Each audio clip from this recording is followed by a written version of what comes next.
삶 선명해지다 두 번째 시간입니다. 잘 돌아보기 위해 꼭 챙겨야 하는 것이 있습니다. 그냥 돌아보면 추상적이 되고 막연해지죠. 그래서 어떤 것을 우리가 꼭 챙겨야 하는 것인지 오늘 살펴보려고 하는데요. 사람은 누구나 자기만의 달력을 가지고 있다는 거 아세요? 우리는 다 각자 우리만의 달력을 가지고 있습니다. 그리고 내가 가지고 있는 달력이 내가 어떤 사람인지, 내가 어디에 속한 사람인지를 가장 분명하게 드러내 줍니다. 여러분이 학생이라면 여러분이 다닌 학교의 달력에 여러분이 맞출 겁니다. 개학하는 날짜, 방학하는 날짜, 시험 보는 날짜, 개교 기념일, 그것에 맞춰서 여러분의 삶을 움직이실 겁니다. 내가 이 학교에 속한 사람이다를 가장 강력하게 보여주는 거지요. 여러분이 어떤 한 회사에 몸담고 계시다면 그 회사가 가지고 있는 달력에 여러분을 맞추겠지요. 휴일, 또 회사 창립 기념일, 또 회사가 중요하게 여기는 날들. 그리스도인으로서 우리도 마찬가지입니다. 여러분이 우리 교회가 가지고 있는 달력에 여러분의 일정을 맞춘다면, 그리고 교회가 2000년 가까이 교회가 가지고 있는 교회의 달력에 여러분의 삶을 맞춘다면 그것이 여러분이 그리스도인이라고 하는, 혹은 푸른 교회 안에 소속된 이곳이 내가 속한 공동체라고 하는 가장 강력한 표현입니다. 어떤 행사나 활동을 꼭 율법적이야, 꼭 참여해야 돼, 그렇게만 바라보지 않으시면 좋겠어요. 그건 굉장히 낮은 수준의 접근 방법이고, 내가 가지고 있는 달력이 내가 누구인지를 가장 강력하게 말해주는 겁니다. 여러분의 가정 안에도 어떤 달력이 있을 거예요. 아이들의 생일, 부모님의 생일, 서로 배우자 간의 생일, 또 우리 가족이 중요하게 여기는 날들. 그 가정 안에 속한 사람이라면 그걸 따라주는 게 그 가족을 존중해주고 가장 기뻐해주는 것이겠죠. 그렇지 않다면, 무심하다면 같은 공동체 안에 있으면 또 굉장히 서운하고 굉장히 그럴 겁니다. 우리는 그렇게 태양력이라고 하는 일반 그런 1월 1일부터 12월 31일까지 가지고 있는 달력을 가지고 있지만, 더 들어가 보면 그 달력이 어떻게 표현되어야 하는가 하는 우리만의 달력을 또 가지고 살아가고 있습니다. 일반력으로는 한 해를 마무리하고 시작하는 연말연시의 시간이지만, 교회력으로 우리는 이미 한 해를 시작하기도 했습니다. 주님을 기다리면서 새로운 삶이 시작되기 때문이죠. 그 시간 속에서 특별히 돌아보는 법을 우리가 좀 배우고자 했지요. 그래서 지난 시간에는 돌아보는 삶, 왜 그렇게 어려울까? 왜 잘 안 될까? 무엇 때문일까? 그걸 우리가 살폈습니다. 삶을 돌아보는 게 왜 그렇게 중요할까? 그런데 이렇게 중요한 일이 왜 잘 안 될까? 그걸 살폈습니다. 특별히 한 해를 평가한다, 또 한 해를 계획한다, 그 말을 좀 안 쓰겠다고 말씀드렸죠. 평가한다, 계획한다, 너무 익숙하기도 하고 좀 비즈니스적인 냄새가 납니다. 그래서 우리가 잘 쓰진 않았지만 한 해를 돌아본다, 그리고 새로운 한 해를 내다본다, 그 말이 오히려 더 크게 우리의 삶을 좀 바라볼 수 있는 그런 시간이라고 생각합니다. 지난 시간에 살폈던 내용을 다시 한번 살짝 정리하면, 우리가 왜 돌아보는 삶에 실패할까요? 그것이 잘못이라는 걸 인식하지 못할 때 우리는 잘못을 계속 반복합니다. 모르기 때문에, 무지하기 때문에 돌아보지 않지요. 돌아보지 않으니 계속 잘못된 것을, 틀린 것을 반복하며 살아갑니다. 또한 합리화도 우리가 돌아보는 삶에 실패하는 이유이죠. 분명히 잘못돼서 고쳐야 하는데, 새롭게 변화해야 하는데, 다 그런 거지 뭐. 이렇게 살지 않는 사람이 어딨어. 난 이럴 수밖에 없어. 난 이게 최선이야. 그렇게 우리의 삶을 합리화할 때 우린 더 이상 나아지지 않고 또 계속해서 반복되는 그런 삶을 살 수밖에 없습니다. 그러면서 높아심에서 현실적으로 판단하는 것하고 합리화하는 것은 다르다. 받아들이는 것과 체념하는 것은 완전히 다른 것이다 말씀드렸습니다. 또 무지, 합리화와 함께 돌아보는 삶을 실패하는 다른 이유 뭐였지요? 우리의 삶에 에너지가 없을 때, 우리는 돌아볼 힘이 없기 때문에 돌아보는 삶을 실패합니다. 특히 여러분에게 박수 쳐주는 사람이 사라지면 우리는 에너지가 사라집니다. 우리를 응원해주는 사람이 없으면 우리의 삶을 돌아보는 게 힘을 잃습니다. 꽤 대단한 일을 했는데, 나도 인정할 만큼 참 근사한 모습으로 내가 바뀌어가고 의미 있어져 가는데 아무도 응원해주지 않고 아무도 박수 쳐주지 않는다면 우린 더 이상 그런 힘을 얻기가 어렵지요. 어떻게 특별히 한 주간 다른 사람을 좀 많이 응원해 주셨습니까? 그리고 다른 사람으로부터 좀 응원을 많이 받으셨습니까? 그런 일이 매주 여러분에게 있었으면 좋겠습니다. 이렇게 지난주엔 바로 돌아보는 삶을 방해하는 것을 살폈다면 오늘은 바로 돌아보는 삶을 위해 필요한 것들은 뭔가 그걸 짧게나마 보려고 합니다. 먼저 오늘 말씀 우리 같이 읽어볼까요? 잠언 1장 7절입니다. 설교 노트에 기록되어 있지요. 세번역 말씀으로 설교 노트를 보며 우리 함께 낭독합니다. 주님을 경외하는 것이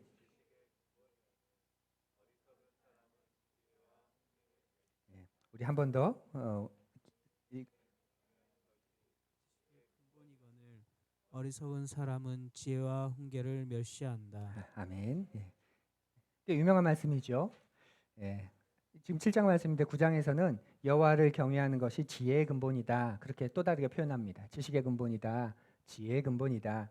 그러니까 지혜와 지식이 성경 안에서 그렇게 정교하게 분리되지 않습니다. 분리되는 개념이 아닙니다. 이 두 가지는 서로 연결되고 서로를 설명해주는 그런 같은 단어, 비슷한 단어입니다. 7장에서는 하나님을 경외하는 것, 그것이 지식의 근본이다 이렇게 말합니다. 여기서 지식이란 삶에 적용되어서 나타나는 그런 지혜를 말합니다. 오늘날 우리가 흔히 생각하는 지식과는 좀 다르죠. 우리가 생각하는 지식은 어떤 건가요? 백과사전적인 지식입니다. 브리테니커 백과사전 같은 그런 다방면에 걸쳐서 많이 아는 것, 그것이 지식이 많아 이렇게 얘기하죠. 많은 데이터를 가지고 있는 것, 많이 아는 것, 그걸 지식이라고 생각합니다. 그런데 성경이 말하는 지식은 그런 어떤 데이터로서의 지식이 아니라 삶에 적용되어서 나타나는 것, 그 지혜, 그것을 지식이라고 말하고 있습니다. 데이터가 아닌 거죠. 그건 그냥 피상적인 지식일 뿐입니다. 그냥 정보로서의 지식일 뿐입니다. 성경은 지혜로서의 지식, 그런데 그 지혜는 삶에서 적용되고 경험되어진 것으로서의 지혜를 말합니다. 그리고 그 하나님을 경외하는 것이 그런 지혜의 근본이다, 지식의 근본이다. 성경은 이렇게 증언합니다. 사랑하는 푸른 여러분, 오늘 말씀은 참된 인생의 모습을 알려줍니다. 참된 인생의 기준을 알려주는 거죠. 여호와를 경외하는 것이 지식의 근본이다. 어리석은 사람은 지혜와 훈계를 멸시한다. 그러니까 참된 인생의 모습은 어떤 것인지를 이 짧은 한 절의 말씀이 가르쳐 줍니다. 그래서 우리의 인생을 바로 돌아보기 위해서는 이 말씀 속에서 가장 필요한 것들이 무엇인지 우리는 길어낼 수 있습니다. 왜냐하면 이 말씀이 기준이 되기 때문이죠. 첫 번째로 우리의 인생을 바로 돌아보기 위해서 우리에게 가장 필요한 것이 있다면 여호와를 경외하는 것이 말씀하시는 것처럼 경외입니다. 우리의 인생을 돌아보기에 가장 필요한 게 뭐라고요? 경외입니다. 그러면 경외란 뭘까요? 경외. 영어로는 굉장히 쉽게 번역되어 있죠. fear, 두려움입니다. 그런데 그것만으로는 좀 불충분하죠. 굳이 좀 풀어서 경외를 말한다면 건강한 두려움 정도 되지 않을까요? 건강한 두려움. 여호와를 경외한다는 건 여호와를 향해서 건강한 두려움을 갖는다는 뜻입니다. 건강한 두려움이라는 걸 어떻게 설명할 수 있을까 고민해보다가 적당한 예를 찾았습니다. 호떡을 만들면 엄청 뜨겁습니다. 그죠? 뜨거운 호떡을 딱 깨물면 어떻게 되죠? 아 뜨거 하면서 입을 떼겠지요. 곧바로 반응합니다. 한 입 물었다가도 뜨거움이 느껴지면 아 뜨거 하면서 입을 뗍니다. 그런데 아주 어린 아이들은 어떨까요? 뜨거워서 괴로운데 아픈데 비명 지르고 소리는 지르면서도 손을 뗄 수 있을까요? 없을까요? 손은 떼지 않습니다. 이게 이때 굉장히 위험해지죠. 그런데 어느 정도 분별력이 생기면 자기 몸에 해가 되는 것에서 재빨리 손을 뗍니다. 왜냐하면 자기를 보호해야 한다는 본능, 생각이 작동하기 때문에 그렇습니다. 여러분 눈에 뭔가가 튄 적이 있으세요? 그럼 곧바로 어떻게 되죠? 눈꺼풀이 바로 닫히죠. 정말 빠릅니다. 호떡을 굽는데 죄송합니다. 아까 지식을 삶에 적용된 지혜라고 해서 저한테 그런 지혜는 호떡 굽는 지혜밖에 없네요. 아무튼 호떡을 굽는데 기름이 튀거나 할 때 이 눈꺼풀의 반사 속도는 상상을 초월합니다. 우리 몸 가운데 가장 연약한 부분 가운데 하나가 눈이라고 하지요. 그리고 가장 반사 속도가 빠른 몸의 기관이 또 눈꺼풀이라고 합니다. 그 눈동자를 감싸고 있는 눈꺼풀, 이런 예민함이 없다면, 민감함이 없다면, 내 생명과 몸을 지키기 위해서 위협에 대한 두려움을 우리가 가지지 않는다면 우리 대부분 아마 지금 이미 시력을 잃었을지도 모르겠습니다. 어떤 위협에 대해서, 어떤 침범에 대해서 민감하게 반응하는 이런 몸의 신체 기관들 작동 때문에 우리가 이렇게 안전하게 살아가고 있는 거죠. 우리는 우리 몸을 보호하는 게 굉장히 익숙합니다. 그게 바로 생명에 대한 두려움, 생명에 대한 건강한 두려움이라고 보시면 될 것 같아요. 생명을 지키고자 하는 본능, 이게 사람에게 다 있습니다. 요리를 하는데 칼날이 손가락에 닿는다는 거 해보십시오. 재빠르게 손가락을 빼지요. 그렇게 우리는 즉각 반응합니다. 이것이 건강한 두려움입니다. 육체적으로도 이렇지만 정신적으로, 영적으로 우리는 그 건강한 두려움을 어떻게 가질 수 있을까요? 우리에게는 영적으로도 정신적으로도 정서적으로도 자기를 보호하려고 하는 본능이 다 있습니다. 여러분 모두가 다 가지고 있습니다. 그래서 대표적인 게 이 자리에 그래서 우리가 앉아 있는 건 아닌가요? 우리가 정말 두려워하는 것이 뭐냐면 성경은 여러분과 제가 영적으로도 정신적으로도 건강하게 두려워하는 법을 배워야 한다고 말하는데 바로 하나님입니다. 하나님은 공포로서 두려워하는 게 아니라 나의 생명을 지키기 위한 경계, 그것을 주시는 분으로서의 두려움을 가지라고 말합니다. 그리고 그 건강한 두려움을, 그 경외를 가지면 가질수록 나를 살리고 나를 안전하게 하고 나를 참되게, 바르게, 나답게 만들어갑니다. 그 건강한 두려움이. 만일 사람이 스스로 지혜롭다고 여기고 자기가 가진 지식과 경험이 자기의 기준과 목적이 될 때 성경은 그 사람을 교만한 사람이라고 말하지요.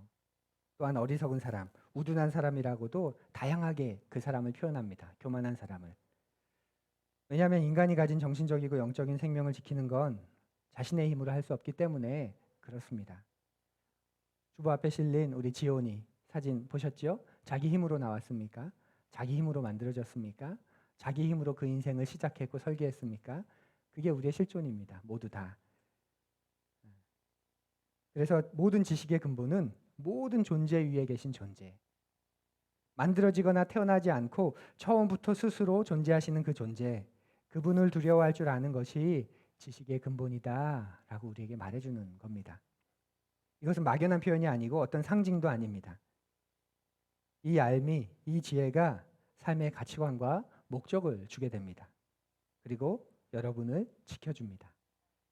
그런데 우리가 만약 하나님을 건강하게 두려워하지 않는다면 사람들은 자기 소신대로, 자기 취향대로, 자기 원하는 대로, 자기 욕망대로 살아가겠죠.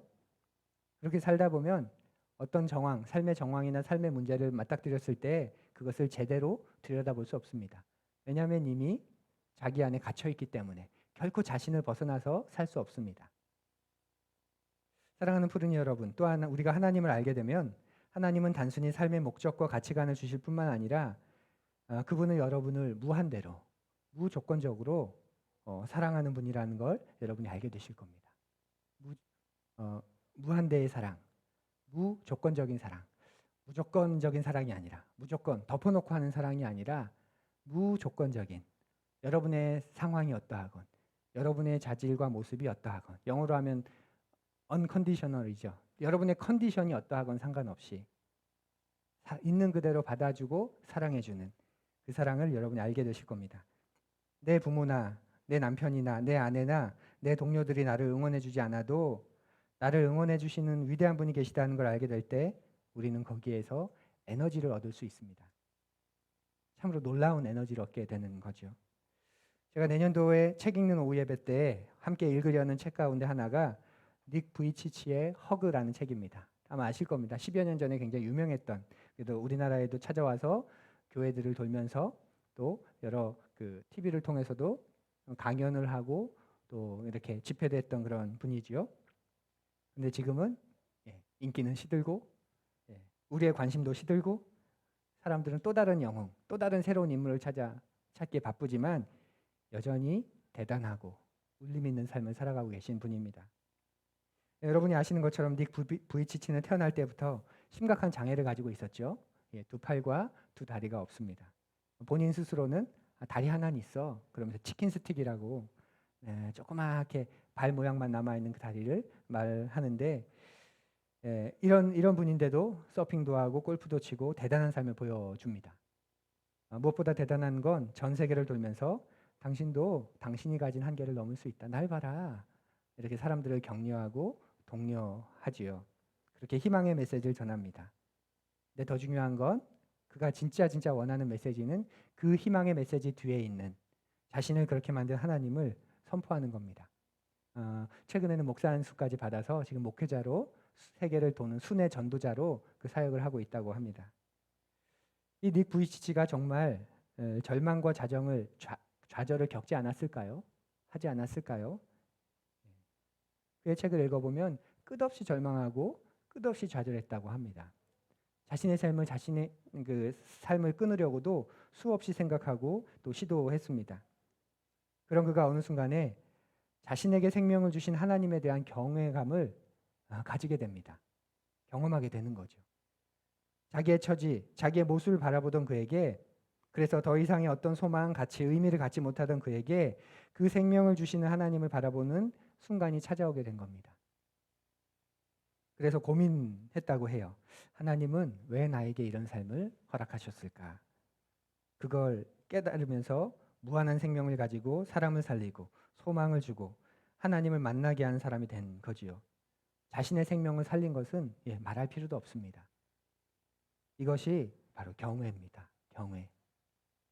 성경에서 말하는 경외는 덜덜 떠는 공포가 아니라 하나님 앞에서 책 잡혀서 하나님으로부터 벌 받고 삶이 잘 안 풀리고 잘 안 되고 넌 그래서 안 돼. 야, 이번 주 너 이거밖에 이 정도밖에 너 못 드려? 그런 하나님이 아니라 그 하나님 앞에서 우리는 건강한 두려움을 가져야 합니다. 그것이 성경이 말하는 경외입니다. 하나님께서 내게 어떤 삶을 의도하셨고 어떤 삶을 나에게 부여하셨는가에 대한 경외를 말하지요. 체념도 아니고 합리화도 아닙니다. 경외감이 없으면 사람은 자기가 하나님이 되는 수밖에 없습니다. 내가 신이 돼서 내가 내 인생을 책임져야 하는 거죠. 그래서 성공할 때는 기고만장합니다. 공부가 제일 쉬웠어요 하는 학생 본 적이 있습니까? 엄청 교만합니다. 공부가 그게 안 돼? 들으니까 알겠는데 그게 안 돼? 교만한 놈들.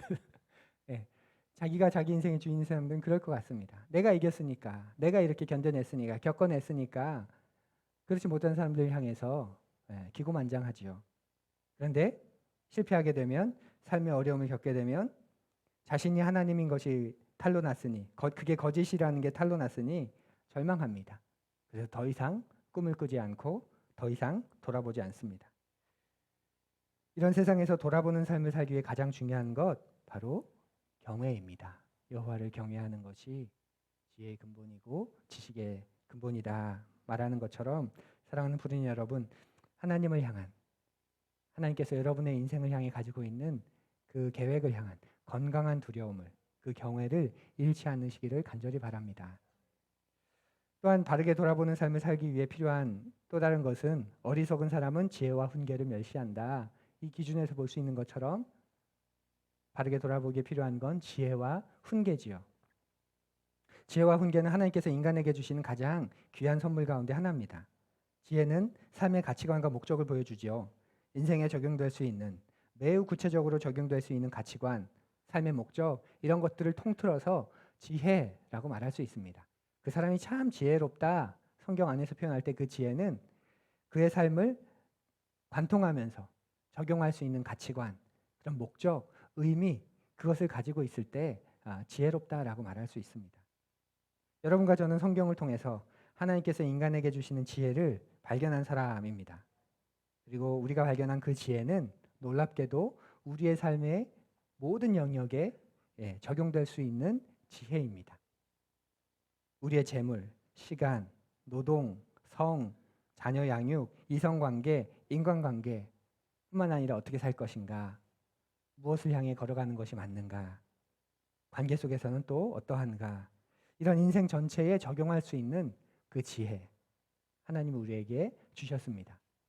신앙적인 삶 따로, 또 세상에서의 삶 따로 우리가 그렇게 애써야 될 만큼 우리 하나님 무능하시지 않습니다.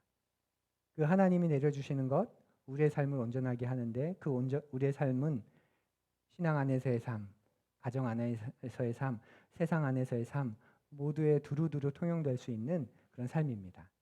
그런 지혜입니다. 하나님을 경외하게 될 때 하나님은 인간에게 이 지혜를 주시는 거지요. 또한 하나님은 훈계하시는 분이지요. 훈계는 뭔가요? 훈계는 바로잡는 겁니다. 바로잡는 것. 왜 바로잡지요? 온전케 하기 위함이죠. 훈계란 온전하게 되도록 훈련시키는 것, 바로잡는 것, 그것을 훈계라고 말할 수 있습니다. 영어로는 discipline이라고 하는데 이 단어에서 뭐가 오죠? 제자라고 하는 disciple이 오죠. 그러니까 제자는 어떤 사람입니까? 훈계를 받는 사람, 훈련하는 사람입니다. 바로잡아서 온전하게 되기 위해 계속 나아가는 사람, 그가 제자입니다. 하나님께서 여러분에게 지혜를 주실 때 그 지혜는 정보가 아닙니다. 인격적인 관계 속에서, 사랑하는 관계 속에서 주시는 지혜지요. 그래서 여러분이 하나님을 인격적으로 알아가신다면, 그 삶을 계속 살아가신다면 어느 순간 하나님은 여러분에게 아버지이시죠. 창조주이시죠. 그런데 또 어느 순간 하나님이 여러분에게 스승, 멘토, 트레이너, 코치, 그런 분으로 계신 것을 여러분이 보게 되실 겁니다. 하나님은 여러분 한 분 한 분이 온전하게 되기를 원하시기 때문에 그렇습니다. 그래서 여러분을 바로잡으시고 그것이 여러분의 것이 되도록 하기 위해 훈련시키십니다. 하나님과의 관계를 가지면 가질수록 그래서 그런 마음 들지 않으십니까? 하나님, 참 집요하신 분이다. 혹시 그런 마음 가져보지 않으셨습니까? 그럴 만큼 하나님은 여러분과 제가 온전해지길, 그분으로 물들길, 그분에게 스며들길 원하시는 분입니다. 어떤 부분에서 우리가 성숙하게 원하시는 영역을 보시면 적당하게 하지 않으십니다. 물론 분명 봐주실 때가 있죠. 하지만 그냥 놔두진 않으십니다. 잠깐 유예해 주실 뿐이지요. 끝끝내 우리를 항복시키셔서 훈련시키시고 온전케 하십니다. 그러면 그때 우리가 알게 됩니다. 이게 복이구나. 이게 진짜 인생이구나. 하나님은 그렇게 집요한 면이 있으십니다. 여러분 스포츠 영화 한 번 좀 보셨죠? 스포츠 영화 보면 공통적인 거의 보편적인 플롯이 나오죠. 탁월한 코치, 감독이 있습니다. 그리고 그에 비해서 오합지졸인 팀, 그리고 깜냥도 안 되는 선수가 있습니다. 그런데 코치나 감독은 그 팀이 가진 자질, 그 팀이 가진 가능성, 그 선수가 가지고 있는 그 열정, 그 선한 그 재능을 알아차립니다. 그리고 어떤가요? 포기하지 않습니다. 끝끝내 포기하지 않고 그들을 키워내고 그들을 훈련시켜서 마침내 인류 선수로 만들고 전국 대회에서 우승시키고, 이게 스포츠 영화가 가지고 있는 공통적인 플롯입니다. 근데 우린 그걸 보면 얼마나 감동합니까? 모두가 다 포기한 팀인데, 모두가 다 손을 든 선수인데, 그 코치만큼은, 그 감독만큼은, 혹은 그 매니저만큼은 포기하지 않고 그를 계속 붙들고 붙잡아서 훈련시켜서 때로는 상처를 주면서까지 정신 차리게 만들어서 결국 그를 온전한 사람으로, 선수로, 팀으로 만들어냅니다. 우린 그런 영화를 보며 마음이 따뜻해지고 참 감격합니다. 누가 나를 그렇게 봐줬으면 좋겠다. 근데 하나님이 그런 코치시죠. 하나님이 우리의 삶에 그런 감독이십니다. 여러분과 제가 온전한 모습이 될 때까지 격려하시고, 때로는 눈물 쏙 빠지게 꾸짖으시고, 때로는 정신 차리라고 벌도 주시고, 때로는 작은 것에 감동하시면서 칭찬하시고 상도 주시면서 여러분과 제가 온전한 모습을 가질 때까지 훈련시키시는 분입니다. 그러니 하나님 앞에서 여러분 스스로를 너무 과소평가하지 마십시오. 여러분이 여러분의 인생을 성공하는 게 아니라 여러분의 인생을 붙들고 계신 그 주인의 손이, 그 탁월한 감독의 손이 여러분을 만들어 가실 겁니다. 그러니 그분이 우리를 훈계하실 때, 그분이 우리를 훈련코자 하실 때 우리가 가진 잘못된 사고방식, 잘못된 가치관들, 이런 것들을 고치실 때 그분 앞에서 항복하면서 내가 될 수 있는 최대한의, 최선의 나의 모습을 갖도록 하는 것, 그 훈계에 우리가 함께 참여하기를 간절히 바랍니다. 오늘 말씀에 나오지 않지만 바르게 돌아보는 삶을 살아가기 위해 필요한 것이 경외, 지혜와 훈계와 더불어 오늘날에는 마음과 시간이 아닐까 하는 생각이 들었습니다. 마음과 시간. 건강한 두려움과 지혜와 훈계를 받는다고 해도 어떤가요? 현실적으로 마음이 없으면 예, 그것들이 더 이상 작동하지 않지요. 우리는 마음이 갈 때 비로소 진짜 움직이기 시작합니다. 그렇죠?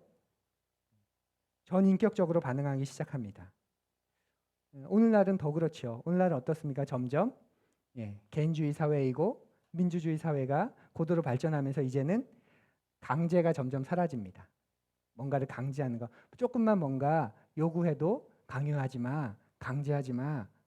그냥 자유롭게 하도록 내버려도 이런 자유의 개념이 왜곡돼서 발전되고 있긴 하지만 그런 시대입니다.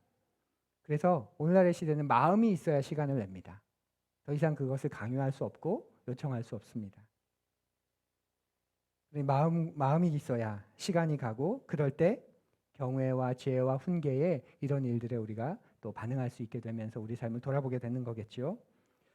에어컨 세척기를 하면서 주변에서 원망 아닌 원망을 한동안 많이 받았습니다.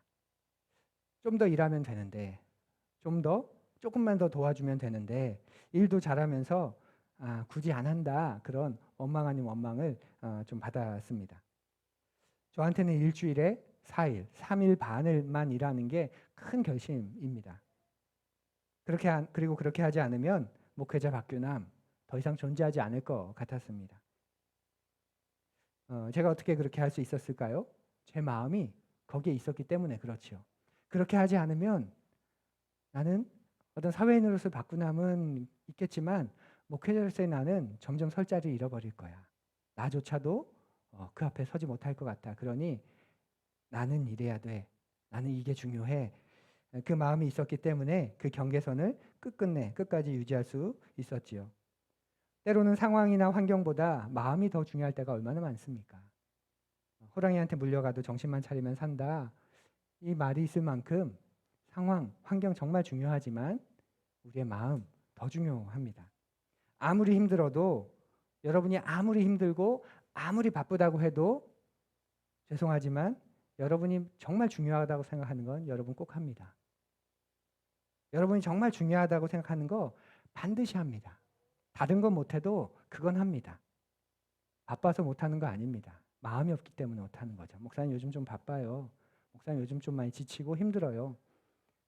상황보다는 여러분의 마음일 때가 많습니다. 왜냐하면 내 마음이 있는 건 아무리 힘들고 아무리 괴로워도 반드시 하기 때문에 그렇죠. 우리는 마음이 있을 때 시간을 내기 시작합니다. 그러니 잘 돌아보는 삶을 살아가시고 싶다면 여러분의 마음을 그 일에 두십시오. 여호와 경외하는 일에 두시고 지혜와 훈계를 받는 일에 두시면 그것에 시간을 내게 되시고 그 속에서 여러분의 삶을 돌아보는 그런 일들이 깊어지실 겁니다. 잘 돌아보는 시간을 훈련하고 연습하기 위해 현실적인 방법 하나를 알려드리면 여러분 매주 주일 예배 이 시간을 사용하시면 좋겠습니다. 따로 돌아보는 시간을 내기 어려우신 분들은 주일에 15분 정도 일찍 오십시오. 먼저 오셔서 앉으셔서 여러분의 삶을 한 주간의 삶을 여러분의 지금까지의 삶을 계속 돌아보는 인생을 하시면 좋겠습니다. 내가 내 영혼이 쫓아오지 못할 만큼 빨리 달리진 않았는지 한번 살펴보십시오. 인디언 속담 다 아시죠? 미국 인디언들은 말을 타고 달릴 때 가끔 멈춰선다고 하죠. 왜냐하면 자기의 영혼이 쫓아오는 시간까지 시간을 기다린다는 그런 뜻입니다. 저는 굉장히 탁월한 인생을 바라보는 눈이라고 생각합니다.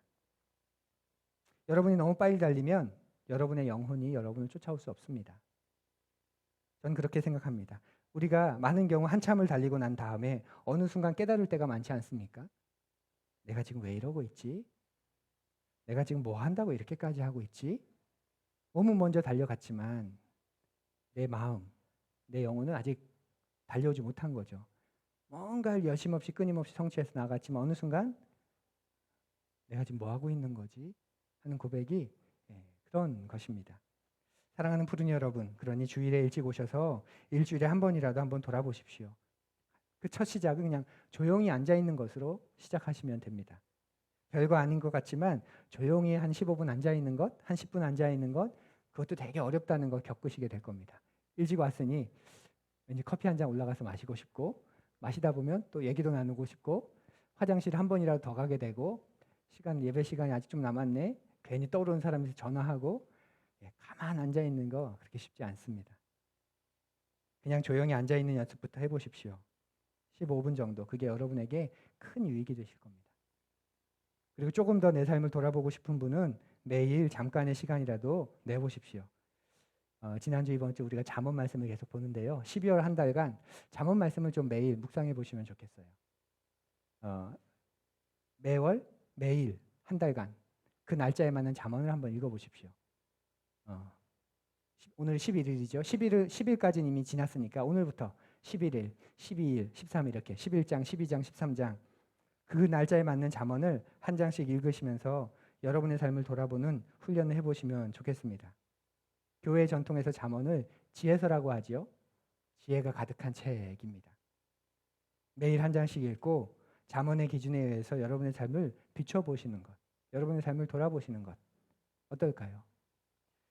오늘 잠언 11장 말씀을 먼저 읽었는데요. 개인적으로 읽어보았는데요. 11장 25절에 이런 말씀이 나왔습니다. 남에게 베풀기를 좋아하는 사람이 부유해지고 남에게 마실 물을 주면 자신도 갈증을 면한다. 이스라엘을 다녀오니까 이 말씀이 새롭게 다가왔습니다. 남에게 마실 물을 주면 무슨 뜻입니까? 물 한 잔 줬다 그 뜻일까요? 이 잠언을 쓴 지혜자가 우리가 솔로몬으로 알고 있는데 이 잠언의 지혜자가 어디서 이걸 쓴 거죠? 중동이죠. 팔레스타인이죠. 사막이 광야 같은 광야가 사막인 그 중동의 한복판에서 쓴 책입니다. 그곳에서 물은 뭐죠? 냉장고에서 생수 한 병 주는 정도의 물이 아니지요. 그곳에서의 물은 생명입니다. 생명. 생수 한 병 꺼내서 주는 것과는 다릅니다. 남에게 마실 물을 주면 자신도 갈증을 면한다. 내가 생명을 살리는 일을, 생명을 살리기 위해 생명을 내어주는 일을 하고 있는가? 그냥 내가 가지고 있는 것 중에서 약간의 여유분 흘려보내는 그 정도의 수준이 아니라 정말 생명을 위해 생명을 나누는 일을 하고 있는가? 그렇게 제 삶의 그 기준에서 제 삶을 잠깐이지만 다시 한번 비춰봤습니다. 여러분도 그렇게 해보십시오. 그런 시간 꼭 가져보십시오. 그러기 위해서는 그 일에 마음을 두십시오. 다음 주에는 이제 구체적으로 우리가 그러면 어떤 것을 살펴보아야 하는가, 돌아보아야 하는가 그걸 나누려고 합니다. 사랑하는 푸른 여러분, 명확한 삶, 선명한 삶 살고 싶으신가요? 살고 싶으신가요? 바르게 돌아보면 돌아볼수록 여러분의 삶이 선명해지실 겁니다. 뿌연 것들이 거치고 막연했던 것들이 사라지고 초점이 맞춰지는 그래서 방향과 선택이 선명해지는 그런 삶을 살아가시게 될 겁니다. 그 시작 이번 주 토요일에 있는 하늘가족 돌아보기 참석하십시오. 그리고 여러분의 한 해의 삶을 한번 돌아보십시오. 이런 것까지 내가 놓치고 있었구나. 그렇게 그런 기술적인 부분들을 하나씩 얻으시게 될 겁니다. 사랑하는 푸른 여러분, 여러분은 어떤 인생을 기대하십니까? 여러분이 기대하는 인생은 어떤 인생이십니까? 나이가 들어가면서 나의 인품과 인생이 성숙해지지 않는다면 얼마나 그 인생이 비참할까요? 내가 진보하고 있고 머물러 있지 않고 내가 걸어가고 있는 인생이구나라는 걸 스스로 깨닫지 못하고 스스로 고백하지 못한다면 우리 인생이 얼마나 비참한 인생일까요? 그리고 그럴 때 나이 들어간다는 게 얼마나 서러운 일일까요? 나이 드는 것도 서러운데 여러분 왜 나이 드는 게 서럽지요? 모르기 때문에 그렇죠. 그런데 여러분이 나날이 아니면 매년 내가 좀 변했네. 1년이 지나면 내가 조금은 올해 더 깊어졌네. 내가 점점 더 변하고 있네. 내가 점점 더 너그러워지고 있네. 내가 점점 인생을 바라보는 눈이 사람을 바라보는 눈이 따뜻해지고 넓어지네 라고 할 수 있다면 나이가 들어가는 건 결코 서글픈 일이 아닙니다. 서러운 일도 아닙니다. 나이가 들어가면 갈수록 오래된 포도주가 깊은 맛을 내는 것처럼 여러분의 인생이 깊은 맛으로 바뀌시게 될 겁니다. 저는 나이가 들어가는 것이 소망인 사람들과 같이 살고 싶습니다. 나이가 들어가는 것이 부끄러운 게 아니라 서러운 게 아니라 서글픈 게 아니라 나이가 들어가는 게 자랑스러운 사람들. 그 공동체 속에서 같이 살았으면 좋겠습니다. 왜 나이가 들어가는 게 자랑스럽습니까? 들어가면 들어갈수록 깊은 맛을 만들어가기 때문이죠. 나 부족해. 나만이 허약해. 근데 과거에 나는 완전히 망가졌던 사람이었어. 정말 아무것도 아닌 사람이었어. 그런데 지난 30년간 내가 이렇게 걸어왔고 내가 이렇게 변하고 하나님이 나를 이렇게 빚어가 주셨어. 그래서 주님 앞에 마지막 호흡을 내쉬는 순간까지 내가 어떻게 만들어질지 기대가 돼. 그렇게 말할 수 있는, 그렇게 환영할 수 있는 사람들과 같이 살아가고 싶습니다. 그래서 젊은 친구들이, 삶이 연소한 이들이 우리 교회 안에 많아지고 그들이 나도 나이 들면 저분처럼 될 수 있을까? 아, 저런 사람이 돼야지. 이렇게 저럴 바에는 차라리 이게 아니라 그렇게 말할 수 있는 그런 분들이 우리 가운데 많았으면 좋겠습니다. 나도 쭉 살면 저렇게 되겠구나. 그런 소망을 불러일으키는 사람들과 더불어 살고 싶은 마음이 간절합니다.